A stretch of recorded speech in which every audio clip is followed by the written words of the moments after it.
But with mushrooms, like I've read so much like positive, you know, surveys and such positive like research about them in terms of mood, health, just overall health.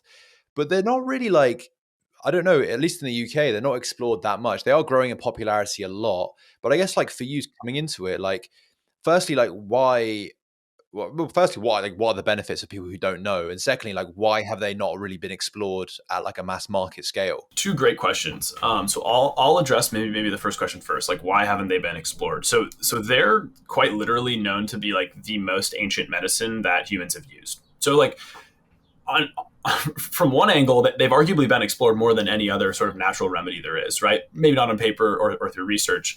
The second angle of that is there's actually a lot of research that has been done, but primarily in the Eastern Hemisphere, and it hasn't really been socialized well in the Western Hemisphere. So that there's actually plenty of really great research on some of these mushrooms. Now, your second question that you ask is about like, okay, what are the benefits for people that don't know? Asking what the benefits of these mushrooms are is like asking what the benefits of vegetables are, right? It's like, well, it's an entire kingdom. Like there's quite literally probably hundreds of quote unquote medicinal or functional mushrooms that have different, sorts of benefits. Right now, to date, the current estimate as well is that we as a global humanity or society have only discovered roughly 9% of all available sort of like fungi species. So we're looking right now at, mushrooms. Penicillin comes from fungi, right? One of the most earth-shattering remedies to ever come from a natural source. So we're looking at, okay, like the benefits of mushrooms could really be pretty massive, and we may not even know it yet. Other sort of common benefits, right? Because I think that's maybe what more so you're asking is, for example, there is like this lion's mane mushroom. I know you had mentioned you've heard of that one. That one has a lot of popularity. So lion's mane is known to be the best synthesizer of a brain chemical called neurogrowth factor, NGF for short. So neurogrowth factor is effectively what your neural cells are using to feed on and actually grow. So what does that mean? The best synthesizer. So like when you're consuming lion's mane, like your body is very effectively and efficiently synthesizing neurogrowth factor. There's a lot more neurogrowth factor available in your brain for your neural cells to feed on and then actually grow. And like there's a lot of studies that show basically consuming lion's mane, right? You're seeing increased creativity, increased productivity, and they're trying to measure for different brain functions. Something that isn't perfectly done today. So that's like one example. There's a couple mushrooms that are used as cancer treatments around the world because they have properties that where like the compounds are going around finding cancerous mutated cells and killing them. So there's really lots of different benefits. It really depends on like what mushroom are you taking and is it being sourced appropriately. The more I read into it though, Parker, like the more I get surprised and astounded by like how firstly like intelligent some of these mushrooms are. Like I've seen them like solve some puzzles, right? Like it's kind of strange. I've seen them do that, and then also the health benefits are insane. You mentioned a few there, but there's like as you said. They haven't all been discovered, and also even those 9%, like not all the health benefits have been sort of researched in. So like yeah, it's a world where I've only just started like researching into, but it's insanely fascinating. But I guess like from you starting a business within it, I guess like the first thing was that you saw these health benefits, you saw that there was maybe an education gap when it comes to mushrooms, but like the service that you put out there, people were sort of enjoying it. Um, I guess like yeah, what was the sort of like turning point for you to be like there is a business opportunity here? Yeah, and you sort of hit the nail on the head in a lot of ways, right? Like the big issue is the awareness and education gap. So like early on when we first went to market, you know, we like had like it was like mushroom granola, right? Because one of our flagship products is like a loose bag granola, but that sounds disgusting. Everybody's imagining like chunks of mushroom as granola. The reality is that it's a mushroom powder. You can't even taste it, right? And so, for me, I used to spend like a lot of time in the field just like sampling product. I used to go to the gym every day and I forced myself to do 3 blind taste tests of like our product versus other granolas on the market.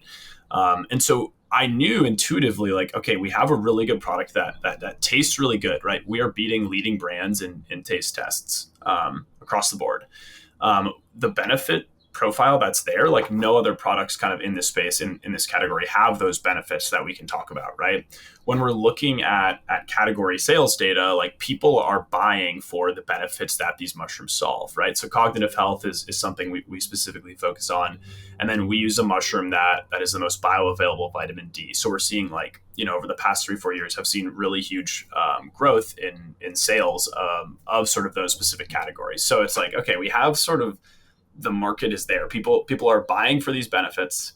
We have sort of the flavor and taste component on blind taste tests, yes. And now like the problem, and I think where we're always trying to kind of solve and iterate and test is like, what is that messaging that really resonates with the consumer, and how are we quickly testing and iterating and pivoting on that, and like what is the branding as well. So those are what we're trying to solve. I think if I can sit down and explain the value proposition, it's usually a pretty good sale and makes a lot of sense, but that's the problem, right? And I think that's also the fun and the joy of building a business is like, how do you solve those problems, right? Because the word mushroom is like, I personally hate mushrooms, right? It's But like, triggering. yeah. So that's the unfashionable thing you kind of have to get over. I do think now, with different pop culture references, like it's starting to become a little bit less taboo.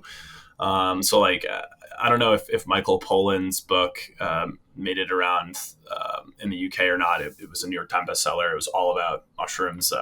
There was a bit of psychedelic focus with that book, but the Fantastic Fungi documentary on Netflix was super popular here in the States as well. And so, we're starting to see consumers understand mushrooms and sort of change their perception on what it means. But yes, it's going to take time. It's going to take a lot of education. It's going to take stuff like this to inform people as well. When you first started the like formal, I guess, road to actually starting the business, you were basically like handing out samples at gyms to like test on those different KPIs that you guys defined. So taste, nutritional value, which you're already like beating. So it was like mainly the taste thing, right? Yeah, primarily taste, right? For us, it was taste. We early discovered as well that like if we're going to put mushrooms into a food category, we have to also determine what do people care about in that food category, right? Obviously, like the benefits are a huge positive, but we found like when we were focused on granola, like people really care about sugar count. So it was like, okay, we have to make something that tastes good and is low in sugar. Okay, let's go solve that problem, right? So that was sort of early on. And yeah, I prided myself on really trying to get, firsthand customer feedback and trying to do that every single day and talking to people and really understanding, is this a good product or not? Thing is, you don't come from a food background yourself. So starting a food like based business, like, was that like, what was the sort of challenging thing there? Kind of a nightmare. It's kind of a nightmare.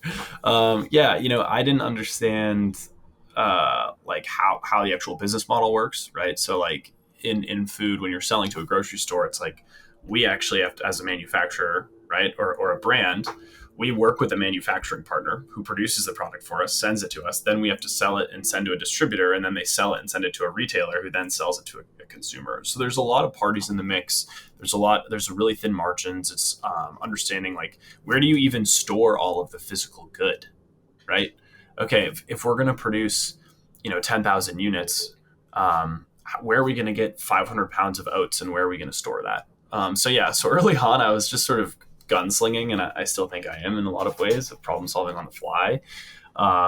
But yeah, one of the things early on is, we had to find a place to bake, and we were baking locally at this cafe down the street. But the cafe, they said I could rent the space for $250 a month, which I was like, oh, that's a steal. I'll take it. But we could only use it after 5 p.m. So we had an issue because it was like, where do you store product? And so the solve, and I don't know why this is where my mind immediately went to, but because we didn't really have any money, is I moved into my backyard, and my roommate said it was cool. And so I moved into our backyard, and I threw out my bed, and then I brought storage racks into my bedroom, and we stored like the inventory and the raw ingredients in my bedroom, and I slept outside. And then we would like each night we would like walk it down the street to the cafe and like bake granola, and then bring the finished good back and like package and seal it, and then like go and sell it. Wow. So you're literally sleeping outside just to make room for all the raw ingredients as well as the product after you baked it. Yeah. I slept outside in a tent for 2 years. That's insane.